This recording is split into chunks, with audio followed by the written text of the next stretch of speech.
Bene data dusangiye urugendo ruja mu ijuru, ndabaramukije mu izina rya Yesu Kristo umwami wacu. Jewe ku izina nitwa Abeli Mbonimpa, ndabazaniye iyerekwa nagize uno munsi buca kuri uno munsi itarike 29 z'ukwezi kwa gatanu umwaka w'2021. Iri yerekwa maze kurijamwo nabwiwe yuko ari ibintu bigomba kumenyeshwa mu buryo bubangutse kandi bikandikwa mu buryo busomeka mu ndome nini kandi nkongera kandi ngahaguruka ngasemerera kugira ngo abantu bose bari ku isi aho bari hose baburirwe. Mwene data utege amatwi wumve iyi mburi iriko irabwirwa wewe, kugira ngo nawe uheze ukwakwanye usemerere ubwire abandi bose, uburire umuryango wawe, uburire abana bawe, uburire ishengero ryawe, abakozi b'Imana muburire abo muyoboye n'abo mujejwe, kugira ngo badatungurwa giturumbuka. Rero imbere yuko tuja muri iryo yerekwa ngiye gusenga, hanyuma duce dusoma ijambo ry'Imana riza kubanziriza canke kuba intangamarara rikaba umushinge w'iri yerekwa, kuko ayo majambo yose ashingiye mu vyanditswe vyera. Mana yacu, data wa twese uri mu ijuru, ndagushimiye yuko wongeye kumpa umwuka wazima kugira ngo nongere kuburira bene data bose aho bari hose, kugira ngo abashobora gukira bakire. Ndabikengurutse nshima, urakoze, ndabisenze mu izina rya Yesu Kristo umwami wacu, amen. Dusome mu gitabo cavugishwa n'Imana Habakuki igihimba ca 2 umurongo wa 2 nyene kugeza ku murongo wa 4. Haravuga ngo, maze Uhoraho aranyishura atandika ivyo weretswe uvyandike ku bisate mu nyuguti zisomeka, kugira ngo ubisoma anyarutse, kuko ivyerekanywe bifise igihe vyashingiwe kandi vyihutira kugishikako.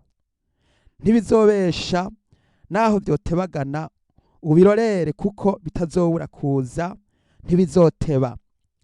Raba umutima wiwe urikakishije ntutunganye, ariko umugororotsi azobeshwaho n'ukwizera kwiwe. Mwene data, ayo majambo maze kuja mu iryo yerekwa nabwiwe amajambo yuko ngomba kuvyandika mu ndome zisomeka kandi nkabisemerera kuko birihutirwa. Rero imbere yuko mbandanya nja kubasomera iri yerekwa nanditse uno munsi, turabe ayandi majambo ari hano mu gitabo c'Ivyahishuro Yohana igihimba ca 21 umurongo w'8. Haravuga ngo, ariko ibijora n'abatizera n'abakora ibizira n'abicanyi n'abashakanyi n'abarozi n'abasenga ibigirwamana n'abanyabinyoma bose, umugabane wabo uzoba mu kiyaga caka umuriro n'amazuku n'ico rupfu rwa kabiri. Inyuma yuko iyi mburi umara kuyumva, witege ko ushobora kutabwa muri ico kiyaga caka umuriro, canke witege ko ushobora gukinjishwa ugahungishwa ukavanwa mw'iyi si igiye kurimbuka, hanyuma ukava muri iki gitigiri cibi bijora n'aba bicanyi n'abasambanyi. Rero ugerageze uce witegura urokoke, kugira ngo urabe nimba bigishoboka yuko ushobora gukira. Turangirize mu majambo nahawe ari ahanyene mu Vyahishuro Yohana igihimba ca 22 umurongo wa 15. Haravuga ngo, inyuma hazoba imbwa n'abarozi n'abashakanyi n'abicanyi n'abasenga ibigirwamana n'umuntu wese akunda kubesha akabikora. Mwene data, inyuma hagiye kuba imbwa.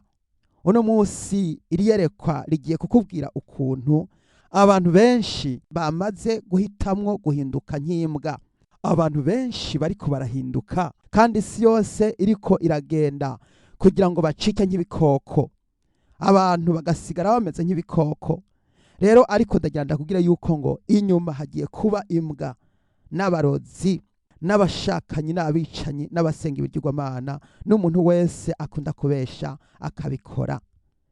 Nahawe rero mwene data utega amatwi wumvirize iri yerekwa nagiyemo, hanyuma utahure ukuntu iyi si igira iranduke bitewe n'ubuzimire bw'abantu bo ku isi bariko barisuka mu kaga. Ndatanguye gusoma kuko byabaye ngombwa yuko ndavyandika, kuko byabaye mu busobanuro bukomeye cyane.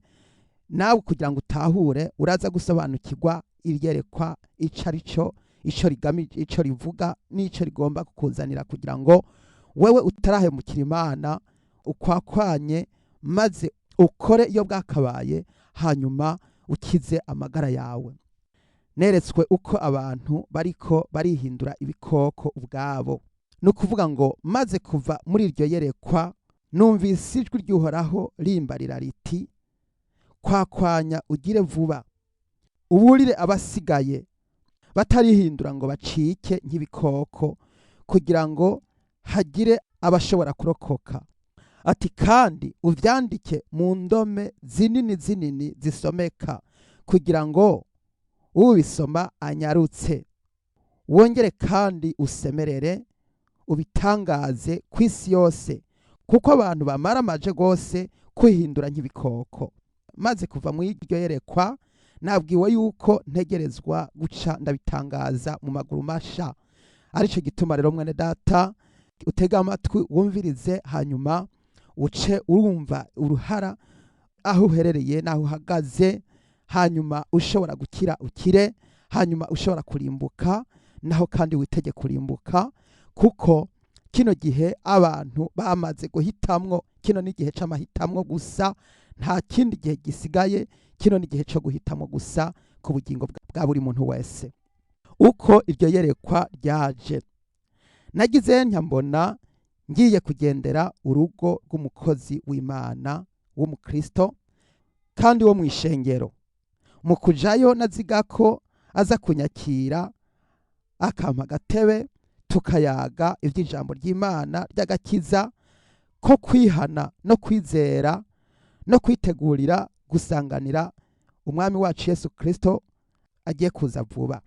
Ariko nabaye nkigera kw'irembo ngitamaza mu rugo rw'uwo muntu, nasanganiwe n'imbwa. Uwo muntu yakize kumva ko njiwe, yaciye aja ku gatebe bene kamwe bicarako bongera bivuma. Yari yicaye yarambije amaguru kuri iyo ntebe iriko iramuha umunyenga.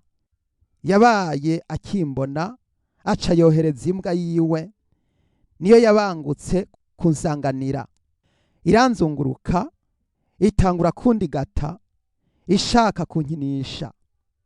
Maze nanje ngerageza kuyituza, ndayigizayo ndayirukana, nkomeza kugenda njiyo uwo muntu ari.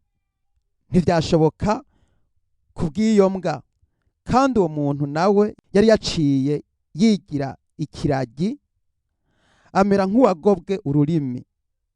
Ntiyarushe amvugisha, nta no kundamutsa canke kumpa karibu, mbere no kundaba ntiyarushe andaba, kandi nari umushitsi wiwe yamugendeye. Uwo muntu yari yafashe ingingo mu mutima wiwe ati, uyu muntu aje kundamutsa, ngomba ndungike imbwa yanje ibe ariyo imwakira, imwereka aho yicara, imuganirize, hanyuma ibiyago nivyarangira imuherekeze atahe asubiriwe.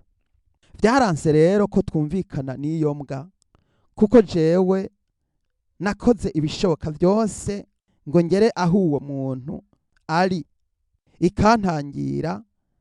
Kandi iyo mbwa nayo yakoze ibishoboka byose kugira ngo inganirize, ariko vyanka ko itobora ngo ivuge. kugira ngo dushobore kuganira. Iyo mbwa yagerageje kunyereka ko ariyo yahawe manda yo kuzohora yakira umushitsi wese, kandi ko ikintu cyose kizokenera umuntu uwo ari we wese wo muri urwo rugo, ko ariyo yahawe ububasha bwo kuzohora ariyo ikurikirana ikibazo icyo ari cyo cyose kandi ikagitunganya. Izo nizo nshingano iyo mbwa yari yahawe. Byarangiye rero tutumvikanye na gatoya, kuko nagumye ku irembo, sinigeze mbasha gushikaho uwo muntu yarari. Nubwo nakoze ibishoboka byose ndananirwa, kuko uko nagira ngo njiyari niko iyo mbwa yaca ikuga cane igatorogana. Ivyo bigatuma ntabasha kugera aho uwo muntu ari. Natanguye rero kwiyumvira gusubira iyo naturutse kugira ngo mve muri urwo rugo. Nkimara kuvuga ko ngira ntahe, n'umubabaro mwinshi yuko ntabashije kuganira na mwene data kandi ndamubona ahari kandi akomeye ari muzima, ariko akanka kumvugisha. Nahise nsezera rero. Nkimara gusezera nagize ntya nza numva yambwa igoboroye ururimi iravuga ngo bayi. Nca ndahindukira ntangaye cyane kumva noneho ibashije kuvuga. Ngitangaye isubiramwo ubugira kabiri ngo bayi. Ako kanya ndajorerwa, iransezerera ndataha.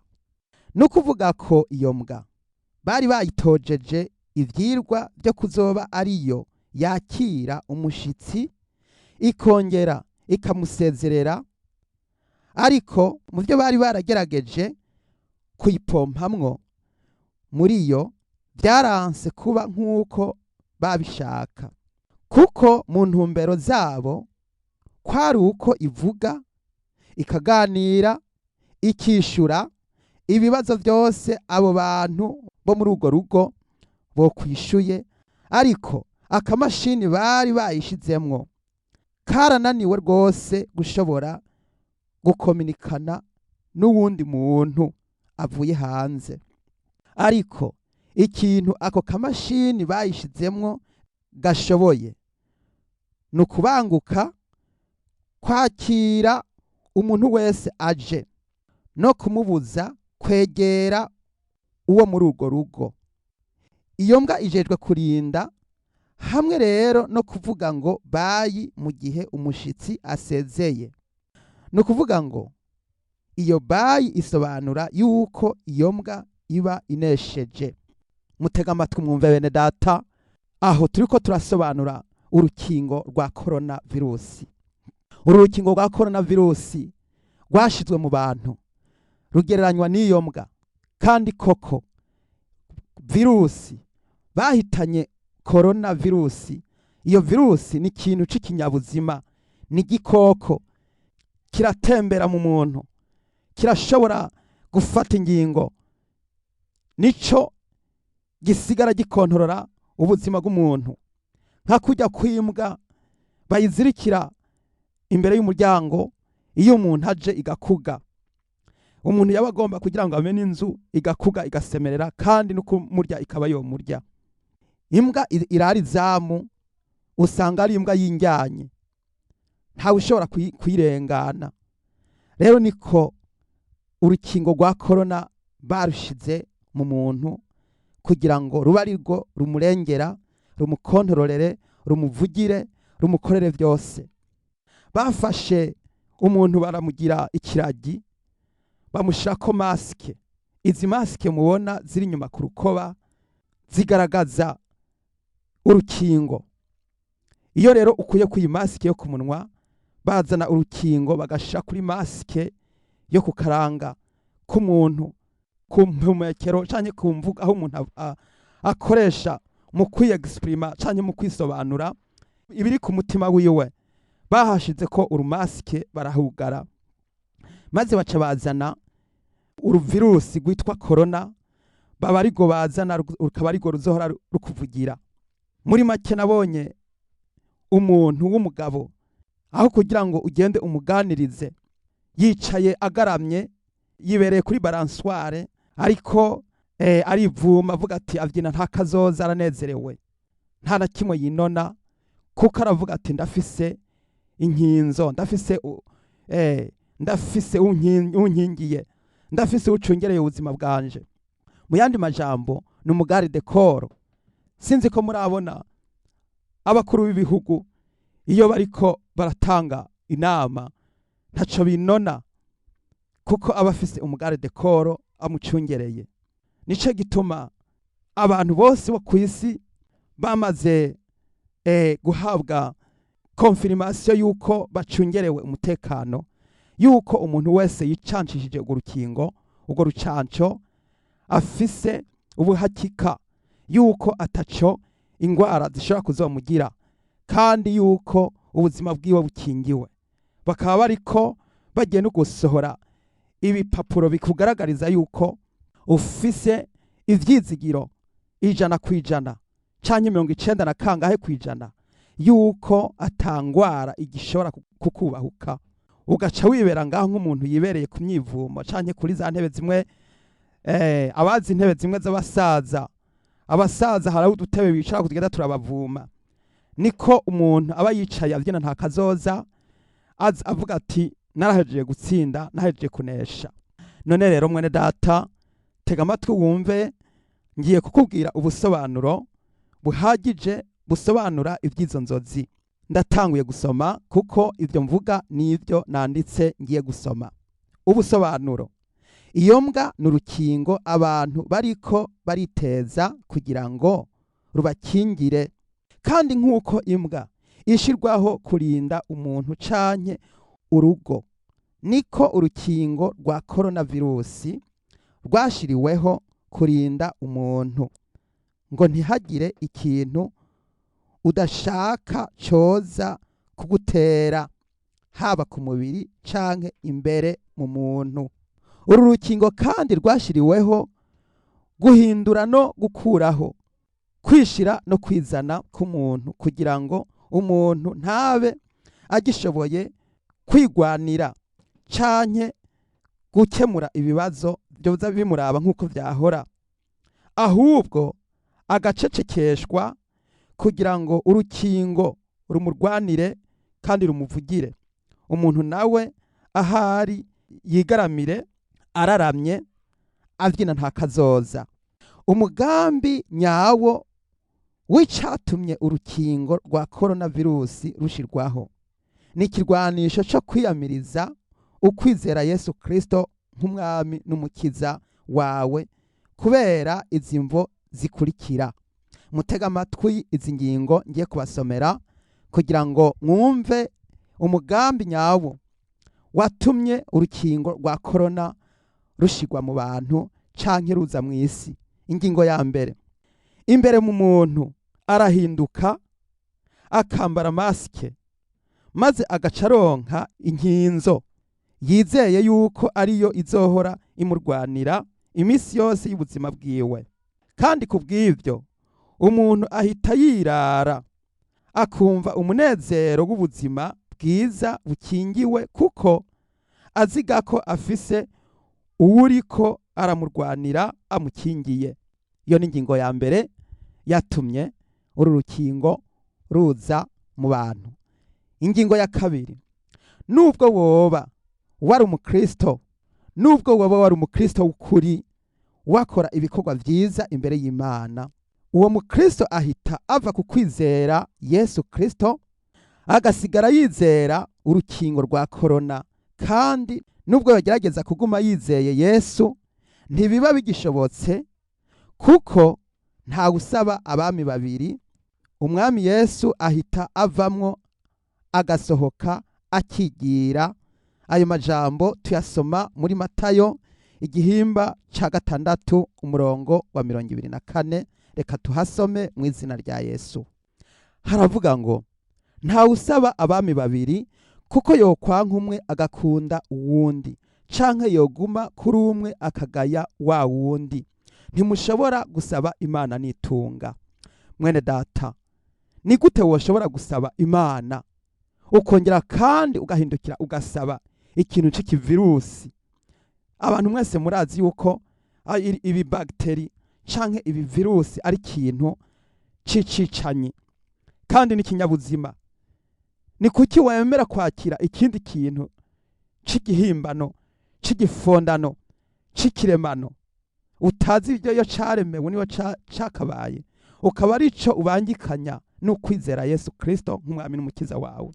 Ijambo ry'Imana rikubwije ukuri yuko ata muntu ashobora gusaba abami babiri. Ntiwoshobora gufata ukwizera Yesu mu mutima wawe hanyuma ngo kubangikanye n'ukwizera corona virusi iri muri wewe igukingiye, wizigiye ko ariyo icungereye amagara yawe. Tubandanye ku ngingo igira gatatu yatumye urucanco canke urukingo rwa corona ruza mu bantu.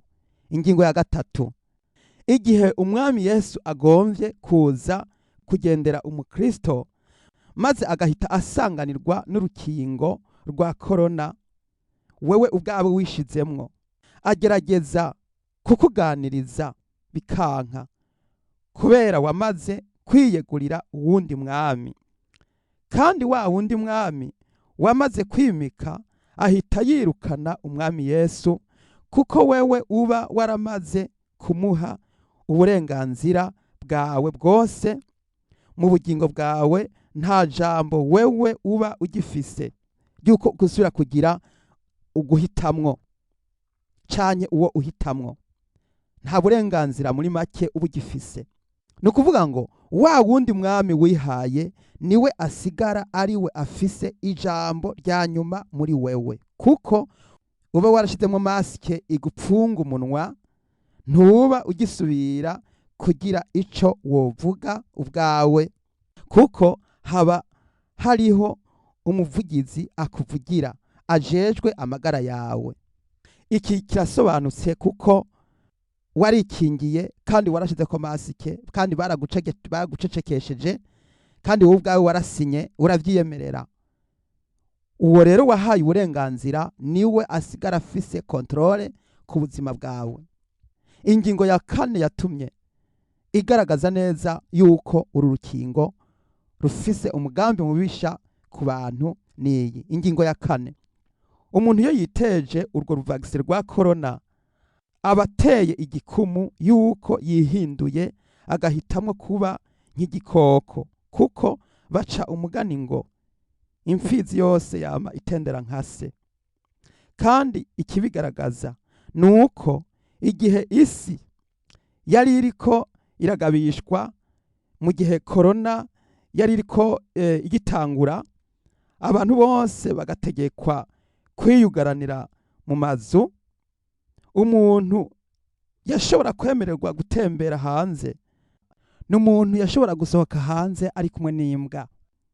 Uwo polisi ntaco yamugira, ariko uwashobora gusohoka wenyene atari kumwe n'imbwa yacibwa amande.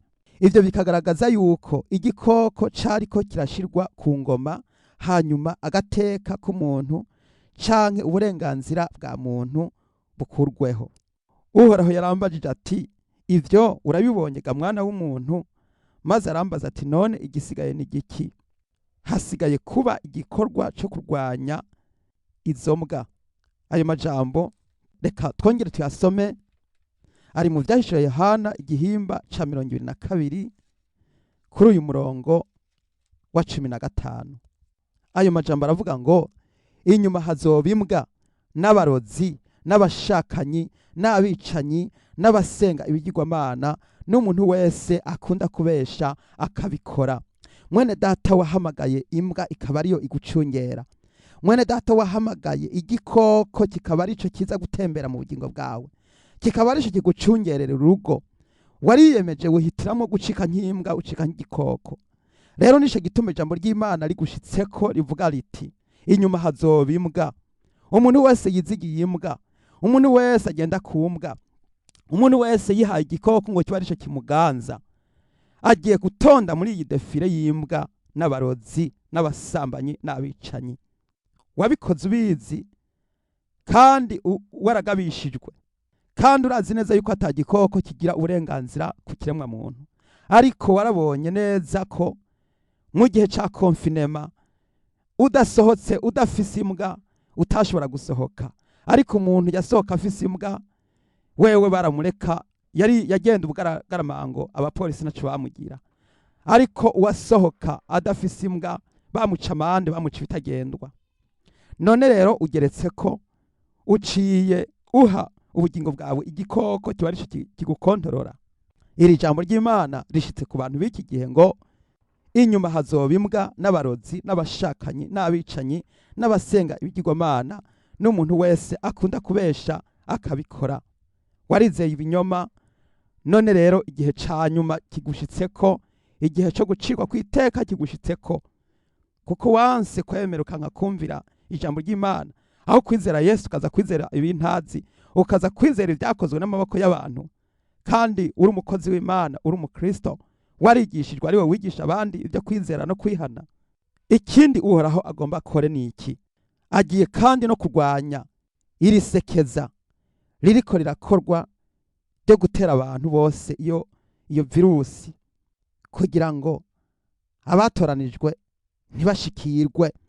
Mwene data, ijambo ry'Imana rivuga riti iyo minsi izogerwa kugira ngo abatoranijwe bashobore kurokoka, nk'uko ayo majambo umwami wacu Yesu Kristo yavuze mu butumwa bwiza bwa Matayo igihimba ca 24 umurongo wa 21 n'uwa 22.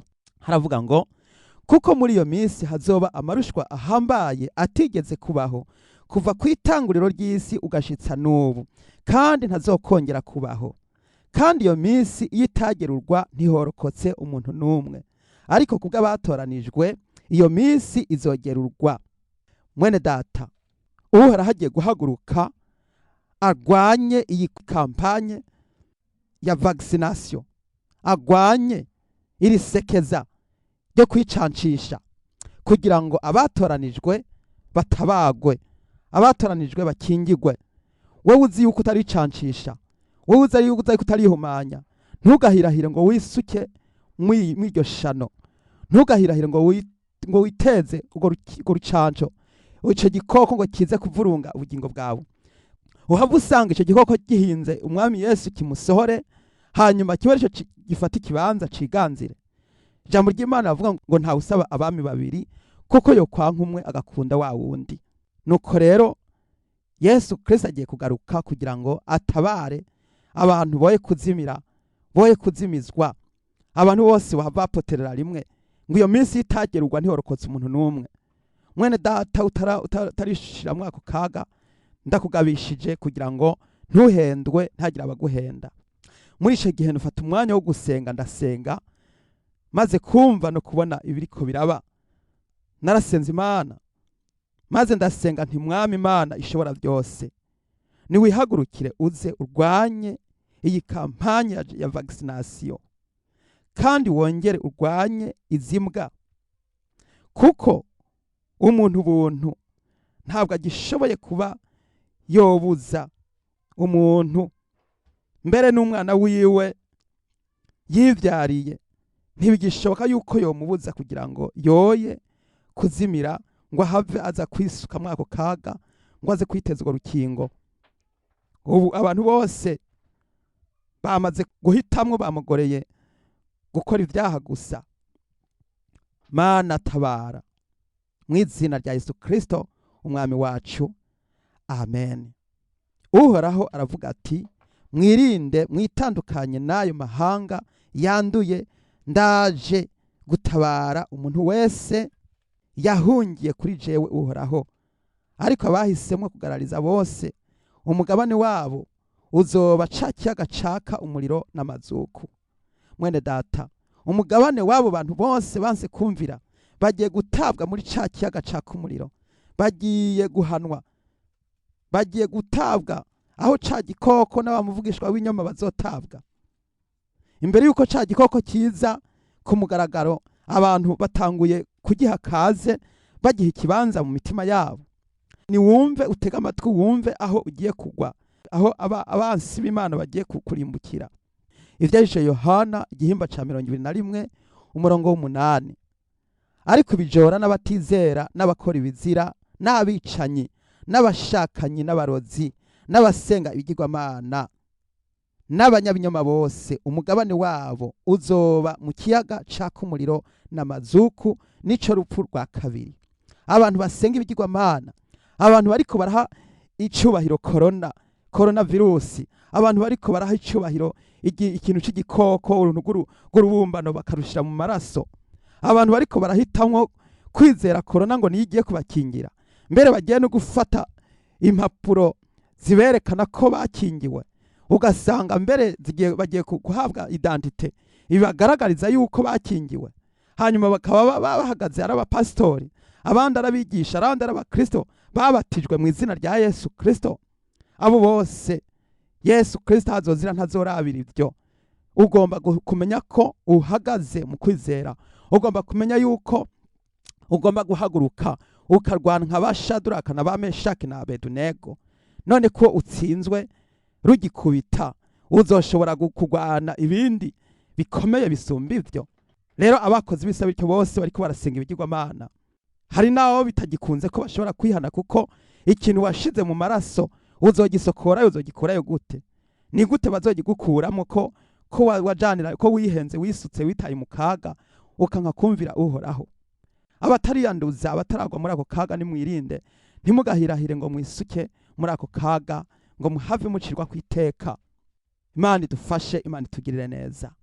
Ndagiye gusengera umuntu wese kugira ngo wewe witeze guhabwa inkomezi, wewe wipfuza guhabwa inkomezi zo kunesha, wewe umukristo aho uri hose, wewe wipfuza kongerwa ubushobozi bwo kunesha no kurwana. Ndagiye gusengera kugira ngo wambare inkomezi nk'iza Shaduraka, nk'iza Meshaki, nk'iza Abedunego. Ndagiye kugusengera kugira ngo uhabwe inkomezi, woye gutinya, ahubwo uhagarare mu nkomezi za Yesu Kristo, maze Mpwemu Yera agucanire, maze wongere guhaguruka, ahubwo wiyamirize, uhaguruke urwanye ibi bikoko biriko biraza mu bantu, urwanye ibikoko biriko birarya abantu, ibi abantu bariko birabasuka mu bantu. Erega izi ni zanzige zizoza kurya abantu, none abantu nibo batanguye kuzisukamwe, ahubwo nibo bariko baratega bagenda bavuga bati nimukinshiremwo, nimunshiremwo, mushiremwo urukoko. Ni gute umuntu ashaka gushirwa mu gikoko kandi ari umuntu akomeye? Mwene data, wiyemeje guhitamo kuba nk'igikoko? Ngiye gusengera umuntu atarishiramwo ico kugira ngo ntagahirahire ngo yisuke mu ico gikoko. Dusenga Imana. Mana yacu, Data wa twese uri mu ijuru, ndongeye gusengera uyu muntu. Ndasengera umuntu mwami ari mu mayira abiri, ariko aravuga ngo mbega niteze urushinge ngo cange sindagwiteze.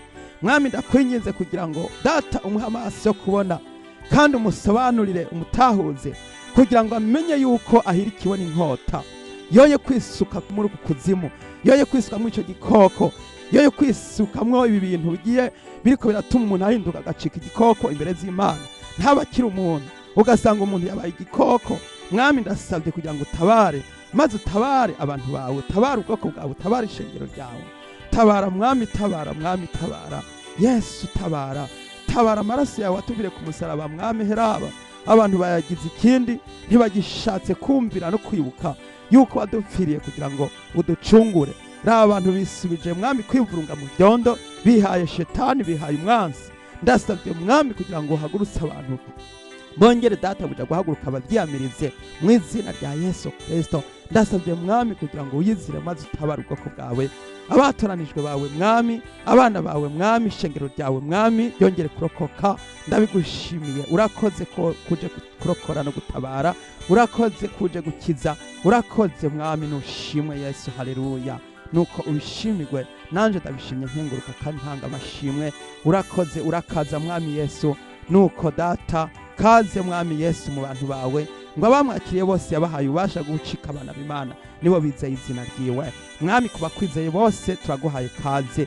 Ndaguhaye kaze mu bugingo bwanje, ndaguhaye kaze Yesu Kristo, kugira ngo uze Mwami Yesu Kristo kuntora, uze gutora umugeni wawe, uze gutora ishengero ryawe, uze gutora abana bawe. Kaze Yesu, kaze mu mutima wanje. Yesu ngwino twibanire, Yesu ngwino maze uzana ingoma yawe kuri iyi si, maze Mwami Yesu Kristo wongere kunagura urusago rwa Dawidi rwatemvye, maze ubwami bwa Mesiya bwongere gutegeka isi yose mwami, maze Yesu Kristo ya ngoma yawe y'imyaka 1000 yongere gutangura mwami, maze wirukane kandi utembagaza ingoma zose z'abicanyi n'ibi bikoko biriko birategeka iyi si ya none.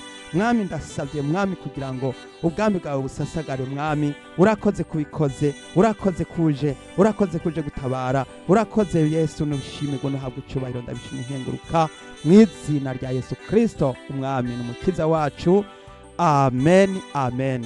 Mwese ndabashimiye, Yesu abahezagire. Shalom shalom.